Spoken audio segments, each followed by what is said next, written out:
पद्मा के पास से वो धाय वहाँ से जाती है खुशी खुशी कि अब मेरा यहाँ पर मंतव्य पूरा हो गया। और उधर मंत्री जो था उग्रसेन यानी कडारपिंग का पिता, ये राजा को वहाँ पे पढ़ा रहा था, ये राजा को वहाँ सिखा रहा था राजमहल में कि ऐसे पक्षी होते हैं, ऐसे पक्षी होते हैं, ऐसे पक्षी बोलते हैं, इस प्रकार के पक्षी होते, रंगीन पक्षी होते। पक्षियों के बारे में बहुत दिन से चर्चा करते करते एक दिन बोला कि देखो राजन, जिसके राजमहल में किंजल्प नाम का पक्षी होता, कौन सा किंजल्प नाम का पक्षी होता है, उसके राज्य में खूब वृद्धि होती है, शत्रु उसके नष्ट हो जाते हैं अपने आप। वो किंजल पक्षी का ऐसा प्रभाव होता है, शत्रुओं से अपने आप बचाव हो जाता है। तो राजा बोला कि भैया यह पक्षी कहाँ होता, हम तो पहली बार नाम सुन रहे। तो उग्रसेन मंत्री बोलता है कि ये पक्षी हिमालय में होता है, हिमालय की रत्न शिखंड गुफा में होता है। एक बार मैं और पुष्य दोनों घूमने गए थे और हम लोगों ने वहाँ पर गुफा में पक्षी देखा है। वहाँ पर ऐसे और भी पक्षी होते हैं और वो पक्षी जो है ना, वो मनुष्यों के जैसे लगता है और रंग बिरंगा होता है। तो ये राजा बोला है कि भैया ये बताओ कि वो पक्षी को मैं कैसे देख सकता हूं।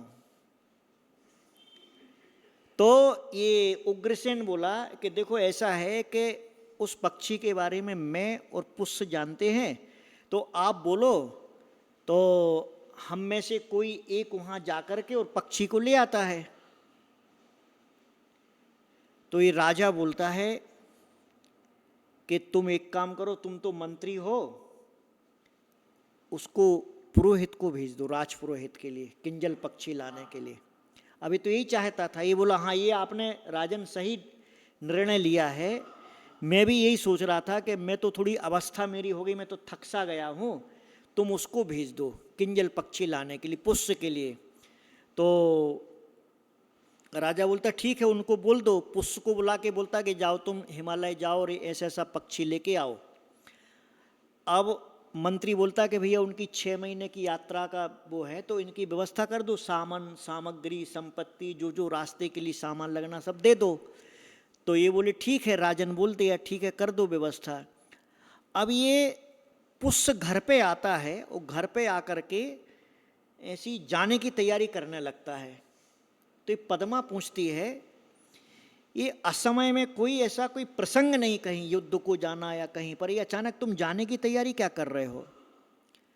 तो वो बता देता कि भाई वो मंत्री ने बोला है कि हिमालय जाना है और वहाँ से वो किंजल पक्षी लाना, एक बड़ा रंगीन पक्षी होता मनुष्य के जैसा, वो लाने के लिए। तो पद्मा बोलती है उसकी पत्नी कि सुनो ये सब उग्रसेन मंत्री का कपट जाल है, और वो बताती है कि ऐसा ऐसा उसकी योजना है, वो सब बता देती है।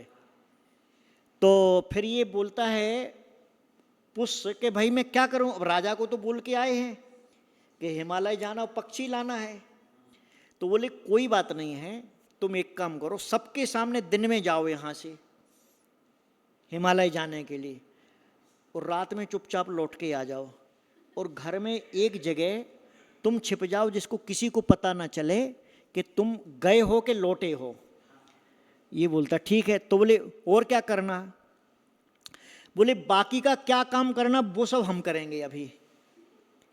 तो ये पद्मा की योजना के अनुसार वो दिन में जाता सबके सामने और हल्ला हो जाता है कि भाई हिमालय गया है पुष्य किंजल पक्षी लाने के लिए, और रात में चुपचाप आ जाता है और रुक जाता है। और ये धाय को बोल देती है, कौन, पद्मा बोलती तुम एक काम करो, रात में जब सब सो जाए ना तब तुम उसको ले आओ।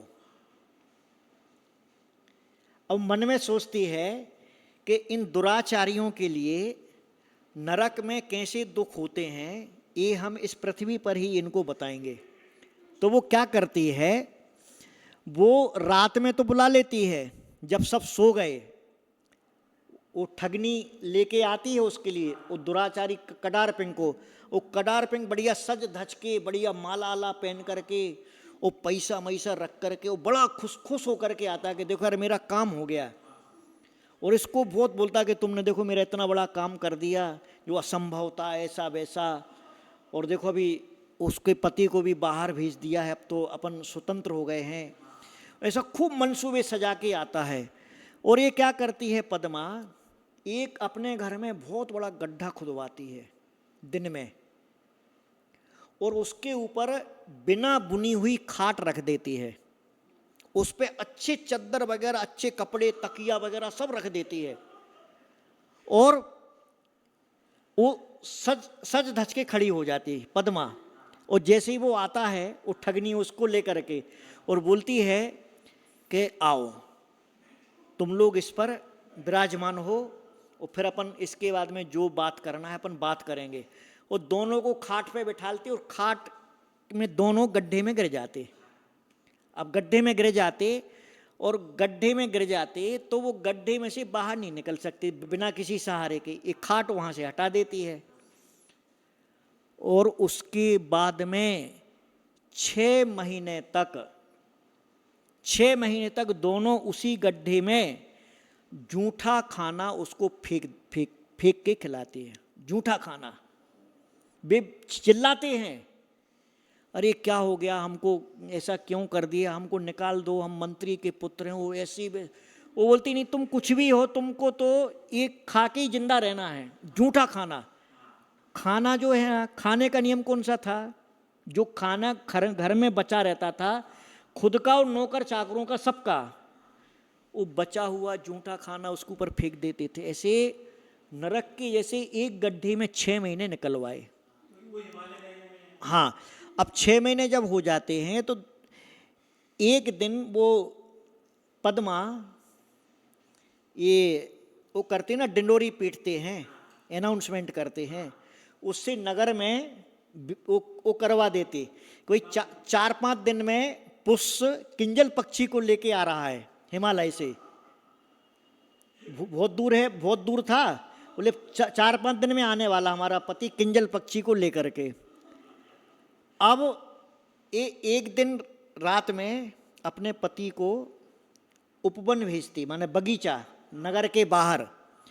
और ये दिन में सब सहेलियों के साथ में, माने पति से मिलने को जाना है। हाँ, आने वाले हैं। तो बढ़िया सहेलियों के साथ में बन ठन के जाती है पति को लेने के लिए। और क्या करती है कि बड़े पिंजड़े में एक बड़ा पिंजड़ा बनवाती है।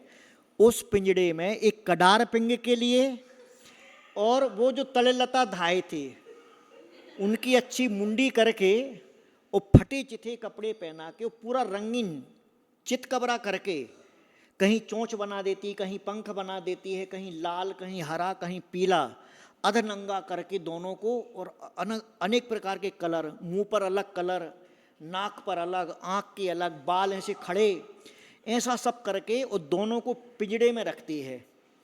वो पिंजड़ा देती किसको? अपने पति को, कि चलो अब अपन नगर में सवारी निकालते इनकी। और वहाँ से बाजे बजाते हुए राजमहल आते हैं। और वो उसमें ये बोला जाता है कि देखो ये हमारा पति किंजल पक्षी लाया है, देखो ये मनुष्य के जैसे दिख रहे, ये पक्षी है, और इसको जन्म देने वाली पक्षिणी भी साथ में आई है। दोनों को लाए। बोले हमारे पति जन्म देने वाली पक्षिणी को भी लाए और पक्षी को भी लाए। अब राजमहल में जाते हैं, और राजमहल में जाते अब राजा के सामने बोलते कि भाई वो आ गया है किंजल पक्षी और उसकी पक्षिणी। तो वो बेचारे चिल्लाते हैं, वो कडार पिंग। अब राजा ने तो आवाज बचपन से सुनी थी, तो बहुत देर तक ध्यान देते उसको समझ में आता कि ये तो कडार पिंग है। और बोले ये जो चिल्ला रही है, ये तो बड़े, ये तड़े लता है। बोले बहुत दिन से दिखे नहीं थे, ये कौन है? तो वो पुष्य बोलता देखो इनके बारे में हमसे भी ज़्यादा ये जो उग्रसेन मंत्री है ना, ये बता सकता है ये कौन है। तो फिर वो उग्रसेन मंत्री से पूछते हैं कि भाई ये क्या बात है, ये दोनों, ये एक कडार पिंग लग रहा और ये लग रही इतड़े लता, तो ये हैं कौन? वो जब राजा ऐसा पूछता है तो मंत्री का मुंह नीचे हो जाता है, सिर नीचे हो जाता है, और फिर सच्चाई पता चलती है। फिर वो पुष्य पूरी सच्चाई बताता है कि क्या क्या हुआ है। राजा सुनकर के अचंभित होता है और पुष्य को शाबाशी देता है, और फिर बोलता है कि तुम्हारी पत्नी को बुलाओ जिसने इस दुष्कृत्य की ऐसी सजा दी। उस पद्मा को बुलाया जाता राजसभा में, उस पद्मा का अच्छे से सिंहासन पर बिठाल करके सम्मान किया जाता है, उसको पारितोषक दिया जाता, पुरस्कार दिया जाता, वस्त्र अलंकार भेंट किए जाते, और सबके सामने ये बताया जाता है कि देखो अपने सील की रक्षा किस प्रकार से की जा सकती है। सील की रक्षा के साथ में दुराचारी क्या किस प्रकार से अपमान होता है, माने दुराचारी का इस जगत में भी कैसा अपमान होता है, और परभव में भी क्या दशा होती होगी वो तो भगवान जाने अलग। तो ये बताने के लिए कि ब्रह्मचर्याणु जो अनुव्रत होता है, वो गृहस्थ जो होता है किस प्रकार से अपने जीवन में इस ब्रह्मचर्य अनुव्रत का पालन करके और अपने जीवन में घर गृहस्थी को चलाते हुए भी वह आराम से धर्म का पालन करते हुए, भोगों का पालन करते हुए अपने जीवन को बड़ा ही आनंद पूर्वक बिता सकता है। और इस प्रकार का कृत्य करने वाले और इस प्रकार के कृत्यों में सम्मिलित जो लोग होते हैं, उन्हें इस कथा से ही सीखना चाहिए कि यह कथा आपके जीवन में यह सिखाती है कि अगर इस प्रकार का दुष्कृत्य किया जाए तो इस लोक में किस प्रकार की हानि होती है, और परलोक में व्यभिचारी नरक आदि के दुखों को प्राप्त करते हैं। अतः गृहस्थ भी ब्रह्मचर्य अनुव्रत का पालन करके अपने जीवन को धर्म